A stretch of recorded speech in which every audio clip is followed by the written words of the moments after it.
مدینہ ہجرت کے بعد آپ صلی اللہ علیہ وسلم اور آپ کے صحابہ رضی اللہ عنہم اجمعین نے مسجد نبوی کی تعمیر شروع کی اور مسجد نبوی اسلام کا مرکز مقرر پایا، اور اس وقت اوقات نماز کے اعتبار سے نمازی مسجد میں آتے تھے اور لوگوں کو فکر ہونے لگی کہ اجتماعی عبادت کی دعوت کس طرح دی جائے، تو صحابہ رضی اللہ عنہم نے آپس میں مشورہ کیا۔ تو کسی نے کہا کہ ناقوس لے لیا جائے، جس طرح عیسائی ناقوس یعنی سلیب کی دو لکڑیوں کو آپس میں مارتے ہیں اور اس سے اپنی عبادت کا اعلان کرتے ہیں۔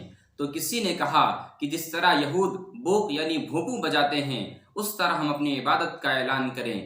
تو کسی نے کہا کہ جس طرح آتش پرست آگ کو روشن کرتے ہیں اور لوگ آگ کو دیکھ کر سمجھ جاتے ہیں کہ عبادت کا وقت ہو گیا ہے اور لوگ عبادت گاہ میں جمع ہو جاتے ہیں، لیکن حضور صلی اللہ علیہ وسلم نے ان مشوروں میں سے کوئی مشورہ پسند نہیں فرمایا۔ تو حضرت عمر رضی اللہ عنہ نے ارشاد فرمایا، اے اللہ کے رسول صلی اللہ علیہ وسلم، کیا ہم ایسا نہیں کر سکتے کہ ایک شخص مدینے کی گلیوں میں جائے اور الصلاۃ جامعہ الصلاۃ جامعہ کی صدا لگائے اور لوگ مسجد میں اکٹھا ہو جائیں؟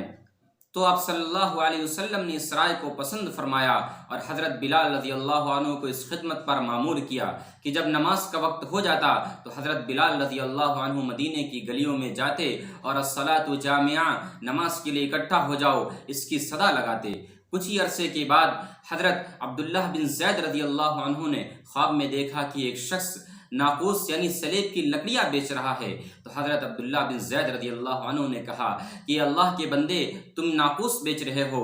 تو اس شخص نے کہا کہ تمہیں اس کا کیا کرنا ہے؟ تو حضرت عبداللہ بن زید رضی اللہ عنہ نے کہا کہ میں اس سے اپنی عبادت کے وقت اعلان کروں گا۔ تو اس شخص نے کہا کیا میں تمہیں اس سے بہتر طریقہ نہ بتاؤں؟ تو حضرت عبداللہ بن زید رضی اللہ عنہ نے کہا ضرور بتائیے۔ تو اس شخص نے اذان کے الفاظ اللہ اکبر اللہ اکبر اللہ اکبر اللہ اکبر اشہد ان لا الہ الا اللہ مکمل اذان کے الفاظ کہے۔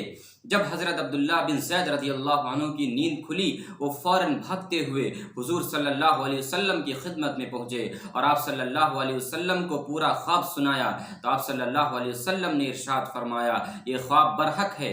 تو آپ صلی اللہ علیہ وسلم نے حضرت بلال رضی اللہ عنہ کو بلوایا اور ان سے کہا کہ تم اذان دو، اور حضرت عبداللہ بن زید رضی اللہ عنہ کو حکم دیا کہ تم ان کے پاس کھڑے ہو جاؤ اور ان کے سامنے یہ الفاظ دہراؤ، اور حضرت بلال رضی اللہ عنہ ان الفاظ کو بلند آواز میں کہیں گے۔ اور جب حضرت بلال رضی اللہ عنہ ان کلمات کو بآواز بلند کہنے لگے، جیسے ہی لوگوں کے کان میں یہ آواز پہنچی لوگ مسجد نبوی کی طرف بھاگنے لگے۔